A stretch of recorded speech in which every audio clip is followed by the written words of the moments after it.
चार मुझे सभी सम्मानित जनता, मैं एलएस पब्लिक स्कूल के कक्षा 10वीं का छात्र मोहम्मद हाशिम आप सभी के सामने एक छोटा सा भाषण लेकर पेश हुआ हूँ, जिसकी शुरुआत में चंद लाइनों से करता हूँ कि मैं उनको शब्द चढ़ाता हूँ, मेरे पास फोन नहीं है, मैं उनको शब्द चढ़ाता हूँ, हिंद जिनका जान था, नाम हिंदुस्तानी जिनका मजहब हिंदुस्तान था, नाम हिंदुस्तानी जिनका मजहब हिंदुस्तान। महोदय, मैं आपसे एक सवाल पूछता हूँ, वो कौन सी ऐसी चीज है जिसे हम देख तो सकते हैं मगर छू नहीं सकते?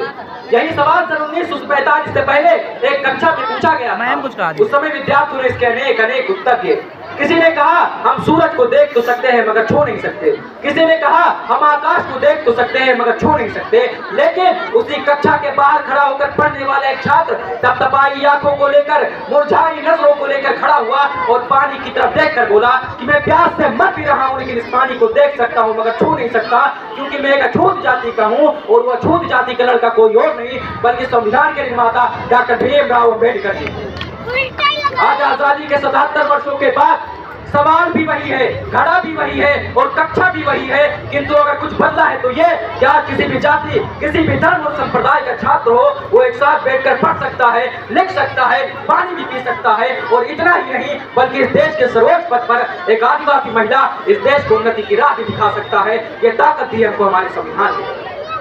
मगर जो लोग ये कहते हैं कि 14 अगस्त के मध्य रात्रि 2 दस्तावेजों पे हस्ताक्षर हुए और बड़ी आसानी से ये देश आजाद हो गया, तो सुन लो,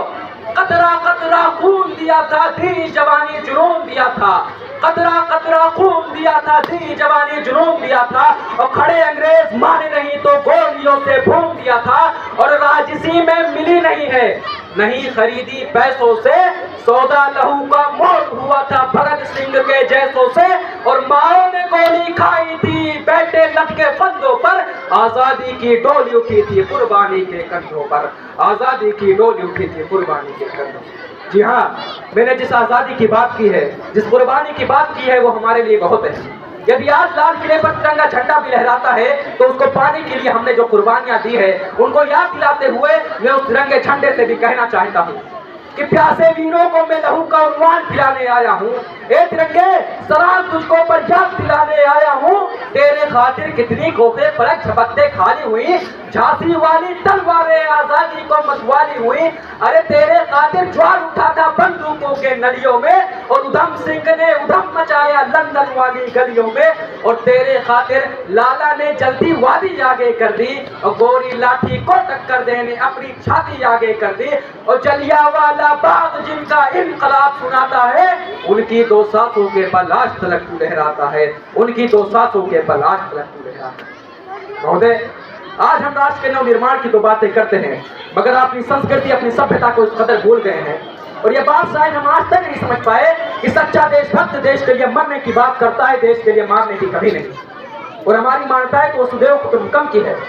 जहाँ इंसानियत की बात होती है, मगर महोदय आज इंसानियत का सबसे बड़ा दुश्मन आतंकवाद है जो हमारे देश को पूरी तरह खोखला करता जा रहा है।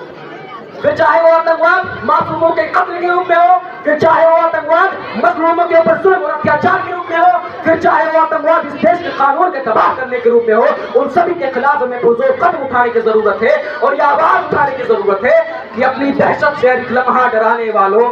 अपनी दहशत से एक लम्हा डराने वालों, गोलियां हम पे सरेआम चलाने वालों, याद रखो कि चिरागों को तरस जाओगे, याद रखो कि चिरागों को तरस जाओगे। आज घर घर के चिरागों को बुझाने वालों, आज घर घर के चिरागों को बुझाने वालों, जय हिंद।